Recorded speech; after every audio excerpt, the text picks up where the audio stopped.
Cozy Here With You by miloqu, Chapter 16. I can't take this. Bakugos' point of view. I can't believe you guys got that guy's number while you were in love with Kirishima. Eijiro whispered to me, making sure Kiri didn't hear. It's not a romantic thing. He just wanted to be friends, I reply. You, friend? Mina laughed. I shrugged and grunted, rolling my eyes. I looked over the window, staring at the moving world beside me. Oh my God, I yelled, jumping up and hitting my head on the top of the bus.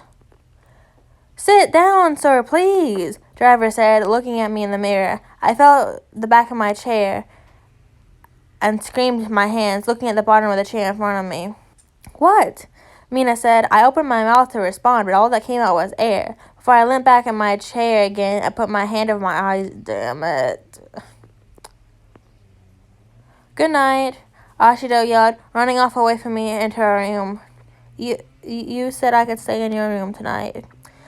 Kirishima shrugged, rocking beside me. Yeah, so? I blushed.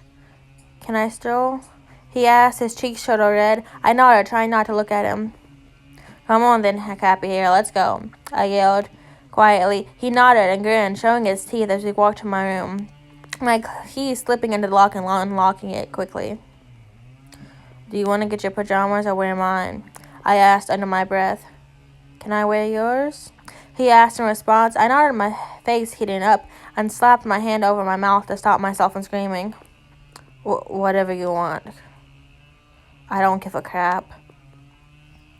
I walked in my room, trying not to show my reddened face to Kirishima, hearing him follow me as the door shut with a click and the light switched on.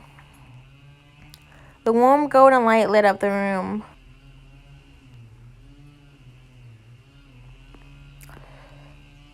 You should probably tidy up in here, Kirishima laughed, grabbing my books.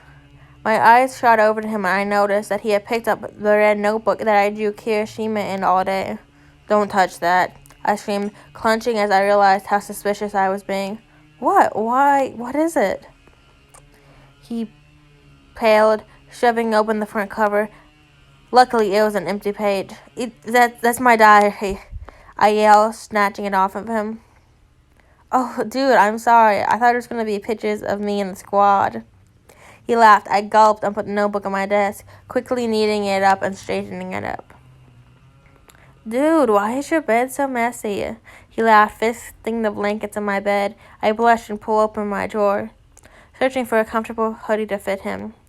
I pulled out one I had made to resemble a hero costume. It was way too big for me, so I thought I could wear it, and it would be even bigger, as he is like an inch shorter than me.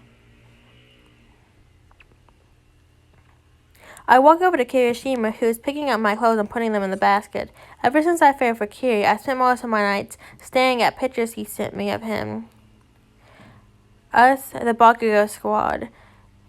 If it includes him, I stay up late staring. I kind of stopped tidying up. I don't think I have to.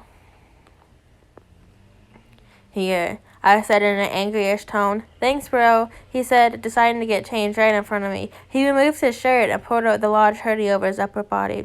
I tried not to scream as I saw his chest, but it was getting harder and harder not to grab and kiss him. He then pulled off his pants and jumped onto bed, letting me see his mixed-match socks. Laughing gently under my breath, I got up and stared at the redhead. One was red and white, and the other was orange and black. Stop staring at my feet and get changed, he yelled. I got flustered as he noticed I was staring at his feet, also kind of his legs, and spun around yelling intangible sentences. Once I finished changing, I noticed that he was cuddled into my pillow. I laughed gently again and clambered onto the bed, replacing the pillow with myself in his arms. You're so comfortable, bro. Kiri whispered, muffled in my chest. Laughing gently, I put my face in his red hair, feeling his body relax in my arms. He ran a hand down my back as he slowed onto my legs. I bit my lip to hold back a scream, attempting not to kiss his head. I lost. I moved slightly, seeing as he was fast asleep. I moved him into his front, moving over and kissing his head. By now I was on top of him, staring at his sleeping face. His hair ruffled from my playing with it subconsciously. I stared down at his lips slightly parted and looked at his chest, watching him breathe gently. I smiled and covered my face closer to his, pressing my nose against his. What am I doing? I thought and tried to pull away. But it was only got harder. Everything I did, I pressed my lips to his and kissed, pulling away fast and breathing quickly, realizing what I just did. When I caught myself breathing again, I did it again. I pulled away as Kirishima opened his eyes. He kissed back, and he was awake. Hey, Katsuki. He giggled. He moved upwards and locked our lips. Did he think he was dreaming? I put my hands on his face and melted into it. Then he broke the kiss. I flopped beside him, watching him slowly fall back to sleep, hand in mine. I'm cold. He coughed. I pulled him in and flipped him over, soothing him. Pulled him up the blankets and watched down to his legs and over both of his. I buried my face in his hair and gently kissed before letting myself drift to sleep. End of chapter 6.